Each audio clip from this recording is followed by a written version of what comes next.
Hi, Jim. Hi, Emily. Welcome. Thanks for joining me today. I'm really excited to have a chat with you about community pharmacies, where they are, where you see them headed, all those good things. But before we lean into it, I've known you, Jim, for quite a few years. Yep. And you've known me for quite a few years. And Yes. I've never had an opportunity to ask you, why healthcare? Why'd you get started into healthcare and specifically in pharmacy? So appreciate the opportunity to sit down with you, Emily, talk about independent community pharmacy. It's been a 25-year journey for me. Oh, wow. In a lot of different capacities, all on the drug wholesale side. It's been a rewarding journey. I truly appreciate the care that our independent pharmacies provide their communities.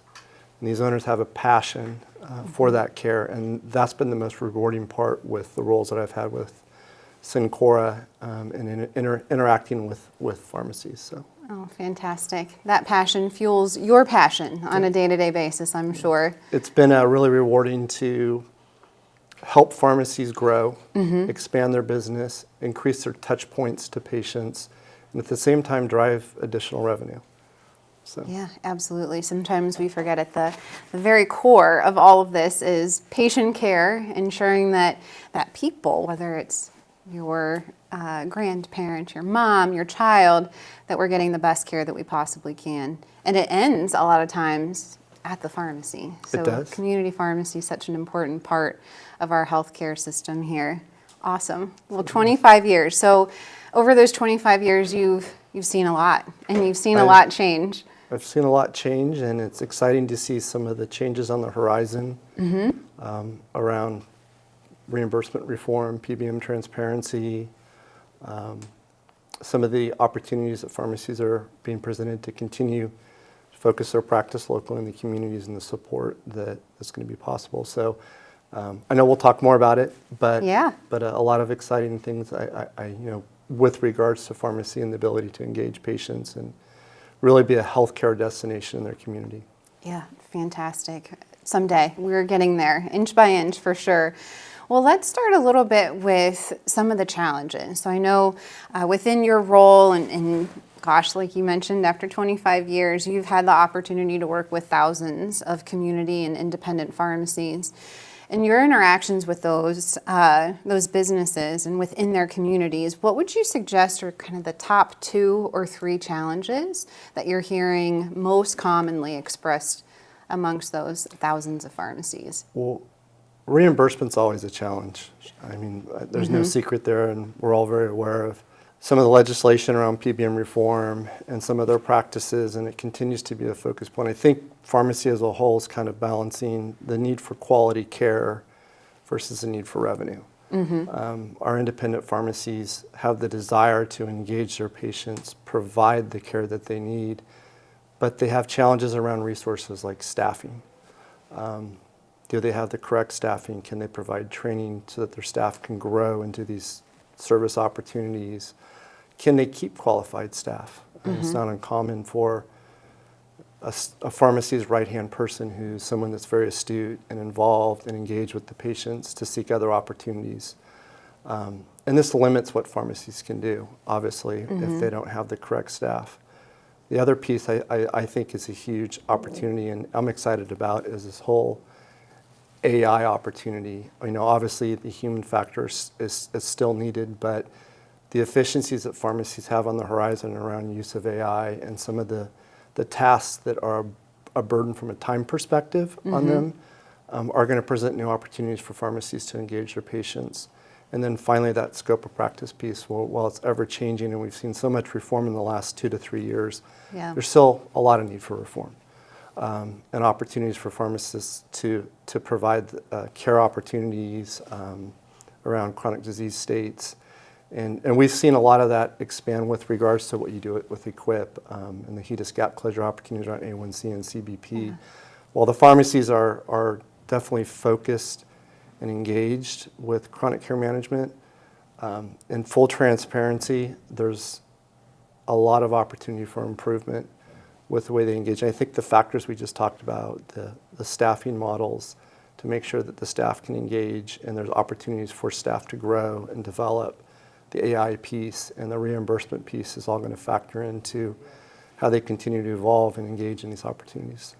Yeah, it's kind of a vicious cycle, it It sounds is. like, right? It is. Yeah, when you start with the core and the reimbursement structure not necessarily supporting just business operations as usual, we have to get really creative in how we think about adding in sources like AI capabilities and functionalities to help free up time so that pharmacists and technicians can spend more time on clinical care and services. And that, Yeah. I completely agree with you. And I would be remiss if I didn't talk about the fragmentation of the pharmacy industry. I think we look at just operating systems.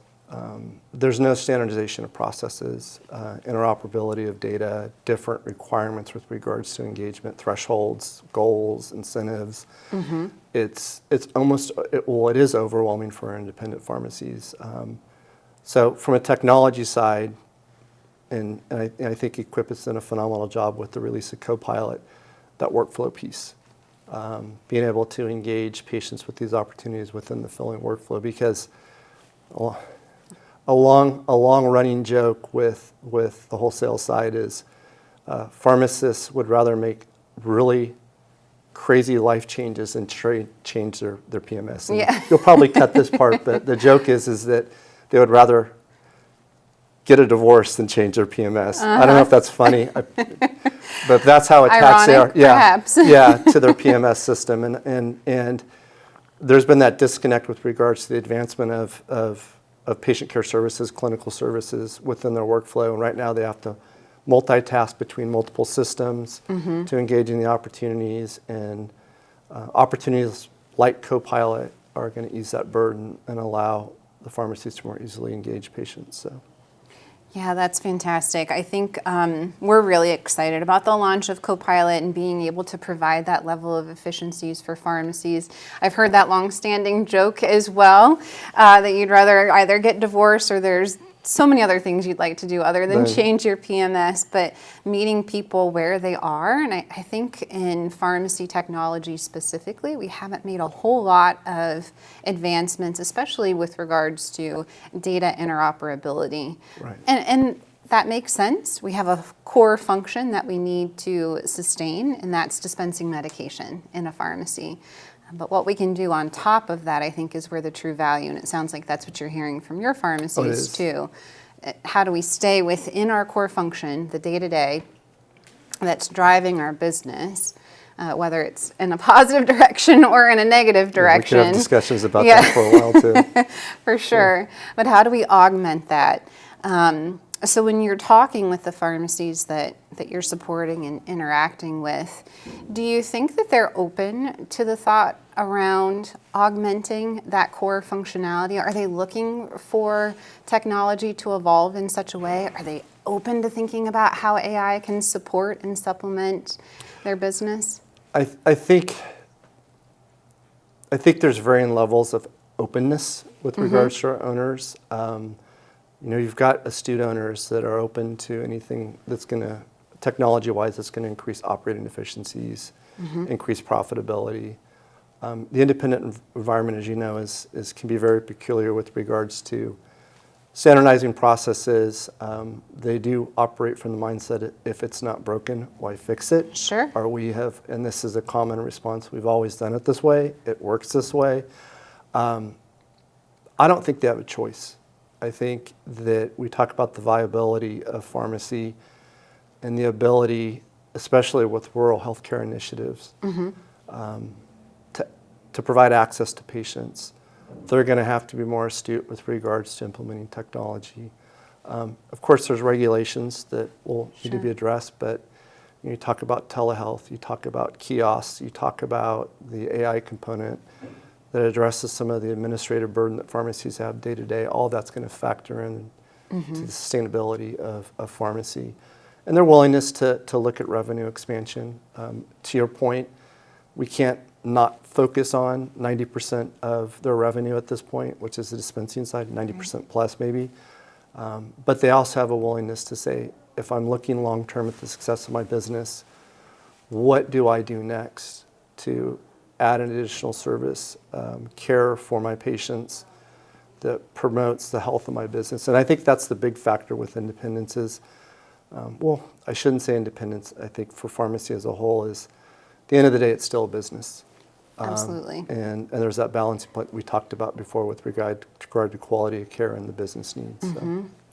Yeah, and there's a whole emotional aspect to this too. It's called behavior change. And it's not just for pharmacies, but it's also for patients, and thinking about how you embed the thought process into the patient's own journey that, hey, I can come into a pharmacy and expect a different level of care. So we're talking about change management on a lot of different levels, and we need to get there pretty quickly and all at once. Are these conversations that you have sometimes with your pharmacies? Absolutely. I mean, just talking about HEDIS gap closure opportunities, that is it's a foundational starting point with regards to the behavior changes you're talking about.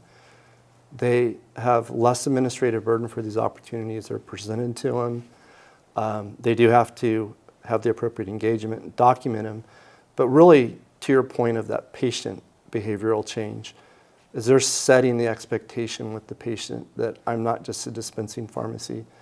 I can treat and manage other chronic conditions that you may have. And that's why it's so important from our perspective with our network, which is 5,200 pharmacies nationally on the third-party PSAO side, is promoting that engagement. Because to your point, this is about that evolution and their change in behavior with regards to patient interaction as well as what they do at a business level. Yeah. So for care. Absolutely. So you had to have had some really good examples of pharmacies that have embraced this change, helped their patients to embrace the change as well. Any best practices or kind of hero stories that come to mind that you could share?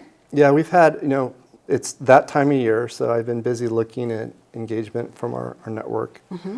And we've had quite a few pharmacies that did very well in capturing 70% plus of the opportunities. From the standpoint of best practices, this is a team-driven opportunity. It's not sustainable with one pharmacist or where appropriate where a technician can engage one technician. This is about establishing processes and standards across the team and holistically treating the patients. And that is an operating challenge with regards to some of our pharmacies. Again, going back to the staff problems, staff challenges, the bandwidth, their ability to engage. But if they want to be successful, holistic care, keep the team involved. And then make sure the team's accountable for regards to these opportunities, and they're also aware of performance. The response that I commonly get from my owners, and this goes back to our previous discussion with regards to these care opportunities, is where do I start? It's overwhelming. Mm-hmm. And I think the other best practice there is pick one. Pick one you're comfortable with, start with it. When your team's comfortable with, pick another one.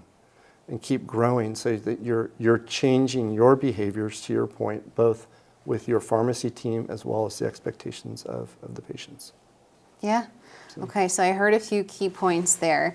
In pharmacy, I think oftentimes we feel like we sit just a little bit outside of the box. But what I heard you say is that pharmacies are a business. It's about setting goals, making it a team sport, and holding yourself accountable. I couldn't agree more. I like it. So. Fantastic. Okay, Jim, so one last question for you here. In all of these years of experience and interactions with community pharmacies, if there's one thing that you could change for them in the blink of an eye, what's that one thing that you would change? The one thing that I could change for community pharmacies.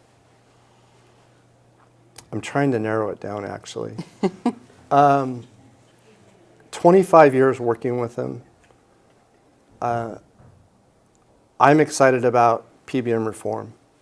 I'm excited about how that may change their opportunity to evolve and engage patients. And I think as a whole, legislatively, there's the understanding that there's that need, and it coincides with scope of practice as well. Mm-hmm. Pharmacies can't do more unless they have the ability to do more. And that comes from, and we're going to go back to the business side again. Yeah. Just like any business, you have to have the ability to grow. And I think that's been a challenge for independent pharmacies as a whole, is that ability to grow and continue to serve their patients. I think that's fantastic. Yeah.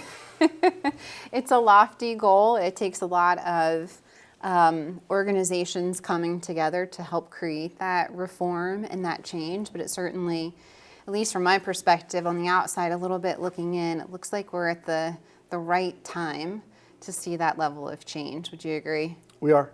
I think looking at all the different legislative opportunities, both state and federally, that are in play, again, around take it or leave it contracts and fair pricing, other legislative opportunities at the state level where their manufacturer rebates have to be passed directly through.